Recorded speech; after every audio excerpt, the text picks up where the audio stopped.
छत्रपती शिवाजी महाराजांच्या पुतळ्याचं अनावरण केल्याप्रकरणात अमित ठाकरेंवर गुन्हा दाखल झाला होता। त्यानंतर अमित ठाकरेंनी नवी मुंबईमध्ये जाऊन पोलिसांची नोटीस स्वीकारली। यावेळी मनसेनं जोरदार शक्ती प्रदर्शन देखील केलेलं आहे। नवी मुंबईमध्ये नेमकं काय घडलं पाहूयात या रिपोर्टमधून।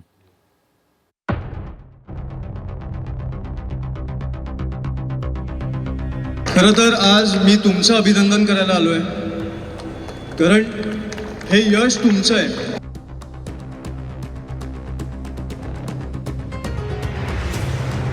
शिवछत्रपतींच्या पुतळ्याच्या अनावरण प्रसंगी किंवा त्यामुळे जर नोटीस मिळत असेल तर याचा फायदा राज ठाकरे आणि त्यांच्या मनसेला अत्यंत सहजगत्या कसा उचलता येईल याच्यासाठी जणू काही प्रशासनाचे हे प्रयत्न आहेत असं म्हणता येईल। अमित ठाकरेंनी नवी मुंबईच्या नेरूळमध्ये जाऊन पोलिसांकडून नोटीस स्वीकारली। छत्रपती शिवाजी महाराजांच्या पुतळ्याचं विनापरवानगी उद्घाटन केल्या प्रकरणात अमित ठाकरेंसह 70 मनसैनिकांवर गुन्हा दाखल करण्यात आलाय। त्या संबंधित पोलिसांनी त्यांना नोटीस बजावली होती, मात्र आपण स्वतः पोलीस स्टेशनमध्ये येऊन नोटीस घेणार असल्याचं अमित ठाकरेंनी म्हटलं होतं। त्यानंतर आज अमित ठाकरे नवी मुंबईत दाखल झाले। यावेळी अमित ठाकरेंचं जंगी स्वागतही करण्यात आलं। मोठ्या प्रमाणात बॅनरबाजी करण्यात आली होती। भव्य रॅली काढून मनसेनं जोरदार शक्ती प्रदर्शन केलं। नवी मुंबईत दाखल होताच अमित ठाकरेंनी छत्रपती शिवाजी महाराजांना अभिवादन केलं। यानंतर अमित ठाकरेंनी पहिली प्रतिक्रिया दिली।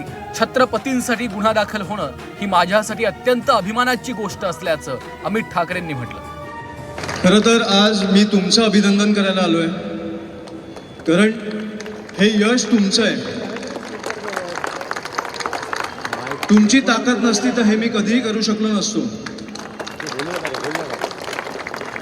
मी गेली अनेक वर्ष राजकारणात यायच्या आधी पण आणि आल्यानंतर पण मी राजसाहेबांना बघत आलो।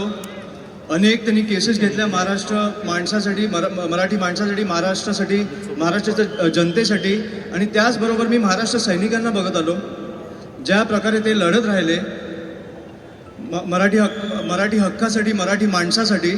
तर मला वाटतं तो पहिली केस घेण्याचा आत्मविश्वास कुठेतरी तुम्ही मला दिलाय, म्हणून मी तुमचे खरंच धन्यवाद मानतो।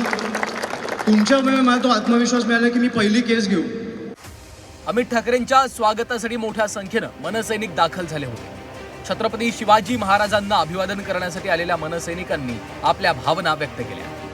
खरा मावळा जो असतो, त्या खरा मावळाचं जे रक्त उसळून आलं त्याप्रमाणे अमितजी ठाकरे यांचं विटंबना झालेली त्यांना बघवली नाही। त्यांचं रक्त उसळून आलं आणि त्यांनी कोणतीही तमा न बाळगतात की मी हे केल्यानंतर काय होईल, कोणतीही तमा न बाळगतात त्यांनी जनतेसाठी, नवी मुंबईच्या जनतेसाठी शिवाजी महाराजांच्या पुतळ्याचं अनावरण केलं, लोकार्पण केलं, आणि त्याचा आम्हाला खरंच महाराष्ट्र सैनिक म्हणून आणि महाराष्ट्रातील मला वाटतं तमाम जनतेला अभिमान आहे। मी आज इथे शिवाजी महाराजांच्या इथे शिवगर्जना देण्यात येणार आहे। मला याचा खूप अभिमान वाटतो की मी त्या शिवगर्जना देणार आहे। त्यांच्यावरती जो गुन्हा दाखल केला तो कोणालाही मान्य नाही, पण आम्ही सगळ्यांनी हसतच घेतला आहे। मीही त्याच्यामध्ये आहे। माझा आरोपी नंबर 16 नसून तो मावळा क्रमांक 16 आहे, आणि आम्हाला या गोष्टीचा खूप अभिमान आहे। आजही त्यांचं स्वागत आम्ही मोठ्या प्रमाणात करतो आहे, आणि आम्ही इथून नोटीस घेण्यासाठी पोलीस स्टेशनला जातो। यानंतर अमित ठाकरेंसह मनसैनिकांनी थेट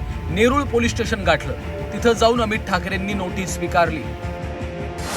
भविष्यात तुम्ही कोणताही दखलपात्र स्वरूपाचा गुन्हा करणार नाही, पुराव्यांमध्ये तुम्ही बदल, छेडछाड करणार नाही, कोणतीही धमकी, प्रलोभन किंवा अन्य कोणतं आश्वासन देणार नाही, आवश्यकतेनुसार न चुकता न्यायालयाच्या समोर हजर व्हाल, तपासादरम्यान निर्देशित केलेल्या ठिकाणावर वेळेवर हजर व्हाल आणि सहकार्य कराल, कोणतीही बाब न लपवता सर्व तथ्य उघड करा, तपासासाठी आवश्यक दस्तावेज, साहित्य तपास अधिकाऱ्यांना उपलब्ध करून द्याल, गुन्ह्यातील सहभागी इतर कोणत्या आरोपींना अटक करणे आवश्यक असल्यास सर्वतोपरी सहकार्य कराल, आणि सूचनांचं पालन करण्यात अयशस्वी झाल्यास अटक करण्यासाठी तुम्हाला जबाबदार धरलं जाऊ शकतं।